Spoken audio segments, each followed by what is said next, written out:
वही हूँ जो आप हैं। माँ भारती की संतान आपकी तरह मेरी इस राह में भी तेजस्विनी का तेज भरा हुआ है।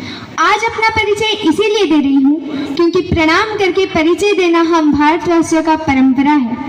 भारत, मैं उस भारत से आती हूँ जिसके गुंठों पे गंगा और प्राणों में तिरंगा है। वो भारत जो कभी सत्यम शिवम सुंदरम, कभी वंदे मातरम और कभी पंजाब सिंध गुजरात मराठा द्रविड़ उत्कल वंग है।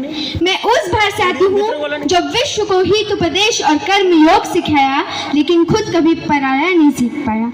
मेरा भारत ओ नीलकंठ है जो खुद विष पीकर दूसरों को अमृत दान किया। मैं गौतम के भारत से आती हूँ जहाँ जनहित के लिए एक राजपुत्र भी सन्यासी बन जाता है। मेरा भारत आकाश से बलवान है, धरती से धैर्यवान है। अगर नारी का अनादर हो जाए तो हमारा बच्चा बच्चा भी हनुमान है। अटल बिहारी वाजपेयी जी ने कहा था कि भारत सिर्फ एक भूमि का टुकड़ा नहीं है, ये एक जीता जागता राष्ट्र भूमि है।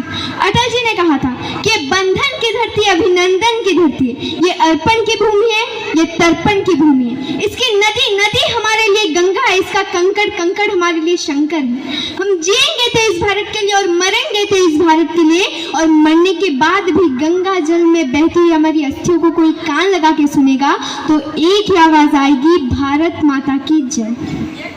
परम सम्मानीय निर्णायक मंडल की सभा में उपस्थित हर गणमान्य व्यक्ति, मैं रिया गिरी आज देशभक्ति और राष्ट्रमान के उपलक्ष्य पर अपना कुछ विचार साझा करना चाहती हूँ। आज़ादी, आज़ादी का असली मतलब वही समझ सकता है जो कभी गुलामी की हो। हम तो सौभाग्यशाली हैं क्योंकि हमें स्वतंत्र भारत में जन्म लिया। यूं तो आज़ादी की लोग 1857 में बन चुकी थी, जो बरसाल बनकर ने 1947 में हमें आज़ाद कराई। प्राचीन, मध्यकालीन, वर्तमान के परिस्थिति को उदाहरण से स्पष्ट करना चाहूंगी कि जब हम फिरंगियों के फेरों में फंस गए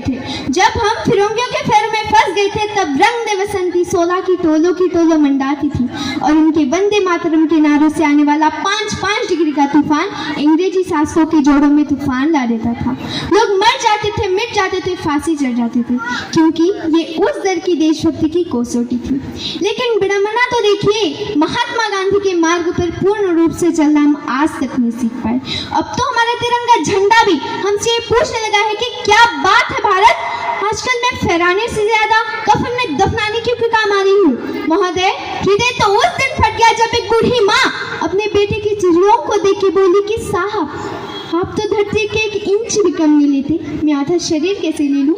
महोदय, आज इन मानवाधिकार के कारण से इन आतंकियों की बंगलों की आंखों आंकायों की नाखून हंसते और शहीद हुए हमारी जवानों के आंगन की तुलसी रोती है। जब एक शहीद हुए विधवा की वेदना चीख चीख कर ये कहती है कि